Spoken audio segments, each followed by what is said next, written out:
Hey everyone, it's Suzette here. I am here with Scott, and we are here because people are Googling this, and we just have to get into it today. People are Googling, should I buy a house now or wait?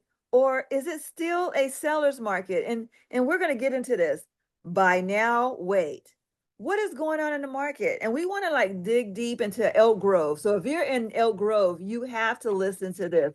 And I got all the stats here. I got all the stats here, right here. Scott, wait. I have to give this to you. Now you're gonna enjoy this. So right here in Elk Grove, the median price, you guys, you know what? Don't hate me over this one. Don't hate me over this. But the median price is $719,099. So the median price for new listings is 618,200. And it is slightly, the sellers slightly have a seller's advantage. But even with that, the average days on market is 67 days. Can you believe that? The median days on the market is 42 days. Prices are decreasing by 42%. People are relisting their property at 5%. Inventory is 127 properties on the market right now in a zip code 95757. Rents are $2,900 a month. Can you believe rents are $2,900 per month? Scott. Yes. Okay, I have a buyer. Should they buy a house now? That's the question. Should they buy a house now? So before I answer, let me ask you this question. And I ask all my clients this. Are they pre-approved already? No, I don't know. Okay, let's go. Let's just go. Like, what if they're not pre-approved, Scott? What should they do? So I would just say, like, if you're not pre-approved, then you're not ready to buy a house. Like, so that's the answer to your question. Because going through talking to a lender like myself, getting pre-approved helps you know exactly what you can afford. And unless you know that, then you really aren't ready to buy a home. Okay, let's just take it the next step, further, Scott. So what should they do if they want to get pre-approved? So first, wonderful realtors like yourself usually have recommendations on good lenders they can speak with. I'm on this video with you, so I'm going to consider myself in that select few. But I would just say in general, if you're working with an agent, they're going to have one or two really good lenders that they trust. And the lender realtor relationship, think of it as a triangle of trust, a team, and you want to have the best team in your corner when you want to buy a home. And so as a good team, or like I think of me as like a coach. And so in that, I want to coach you through the process and give you the right plays to get into the house that you can afford. And the only way a loan officer or a lender can do that is going through the pre-approval process. Exactly.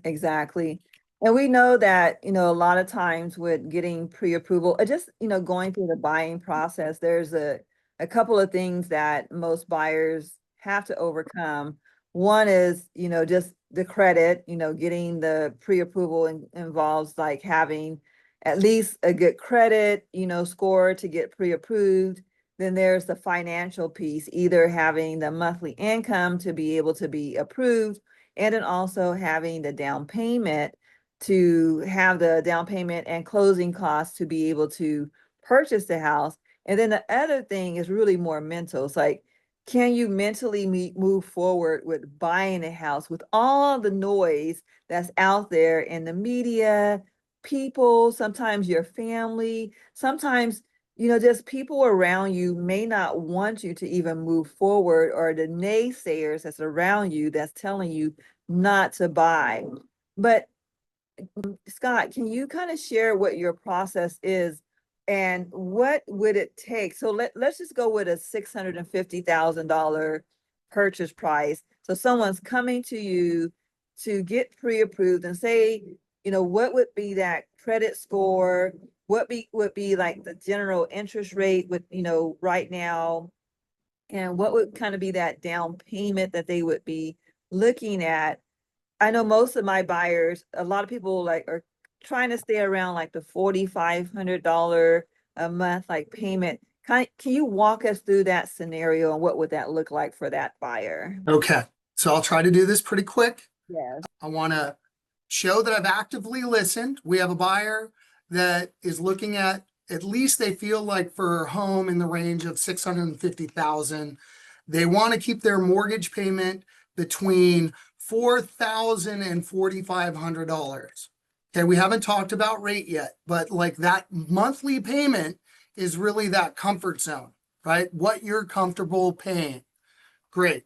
You already kind of touched upon assets. So like the three areas a loan officer or a lender is looking at is cash, credit, and income. So cash is the assets that you have. It could be your bank account, checking account, retirement accounts. Those are the funds that you have for your down payment. There's ways you can get to down payment. Some people are really fortunate to have families that can provide gift funds, but not everybody.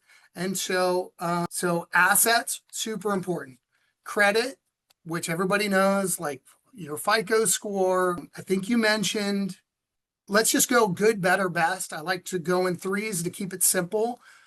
I would say good, on the low side, 680.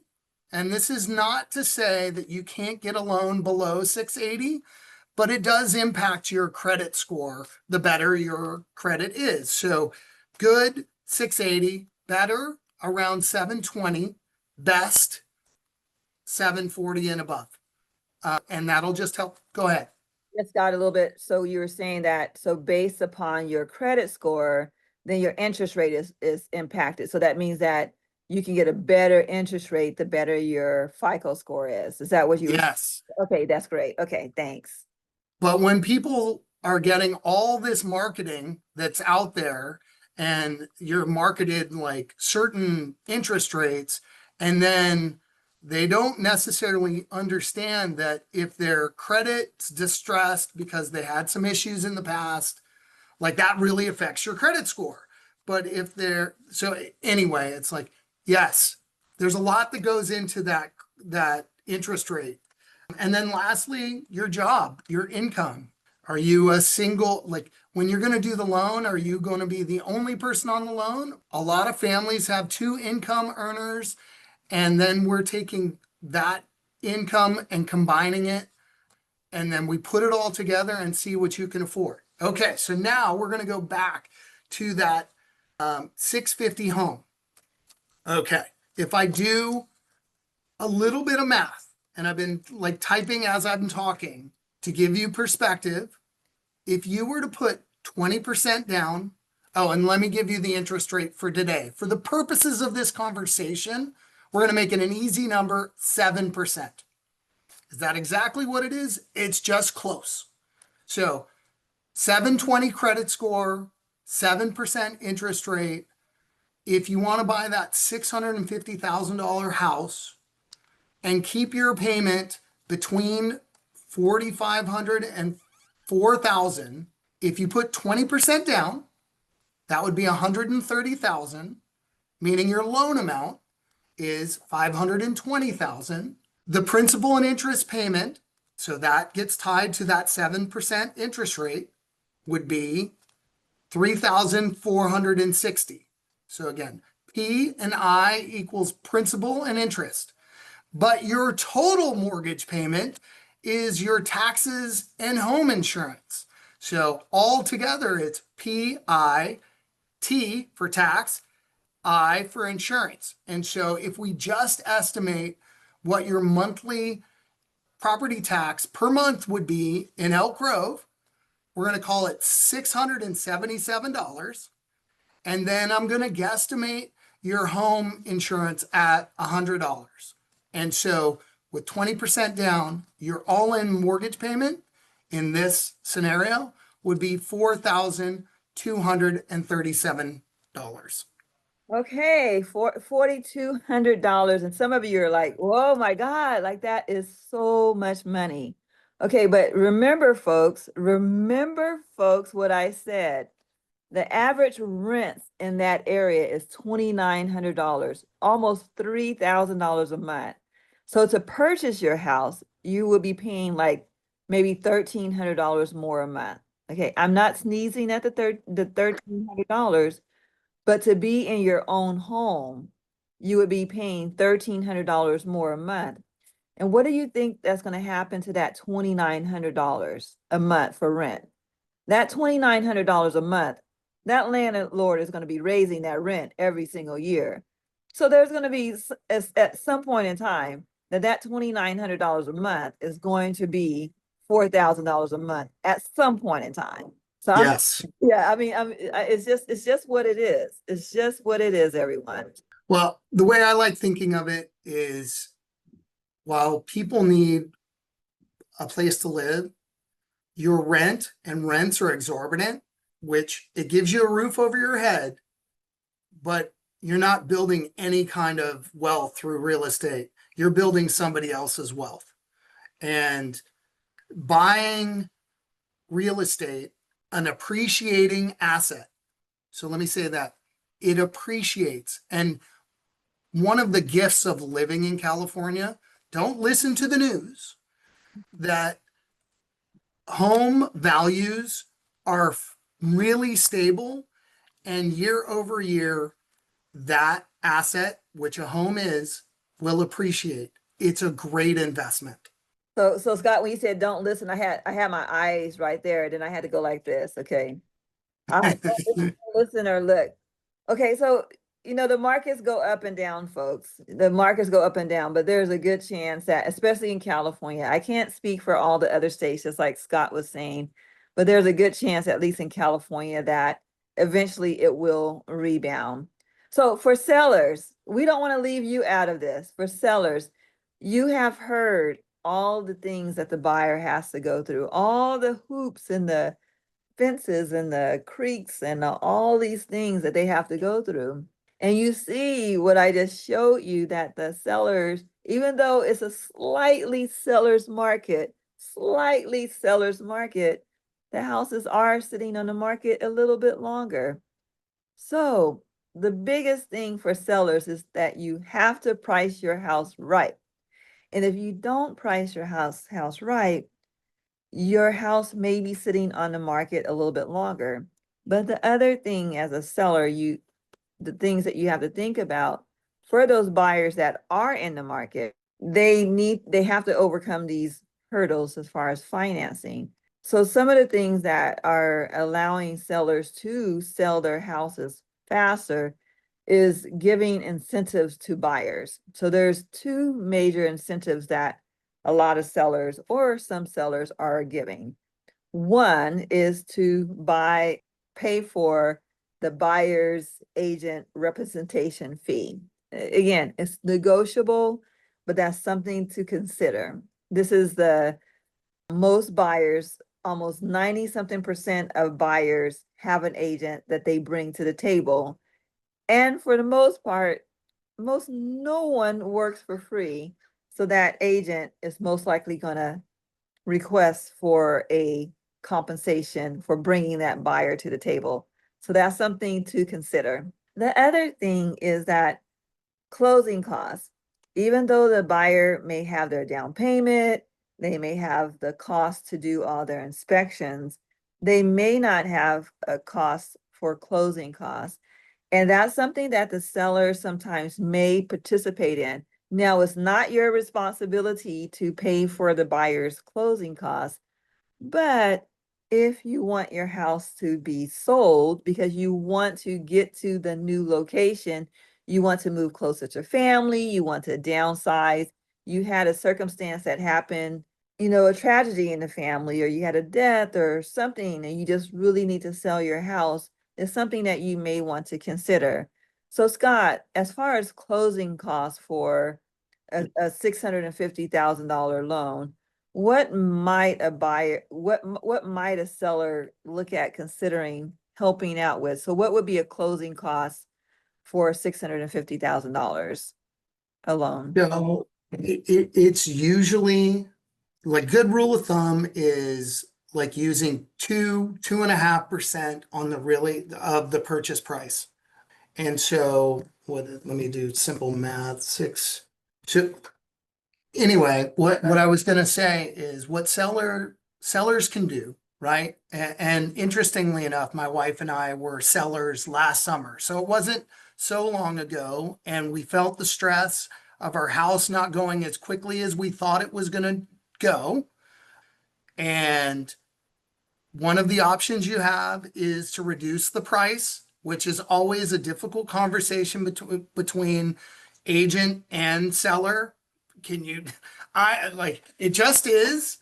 And let's just say you were going to reduce the price by 50,000, right? That's a big reduction and maybe too much, but I'm just using math for this. So please don't hold me to that.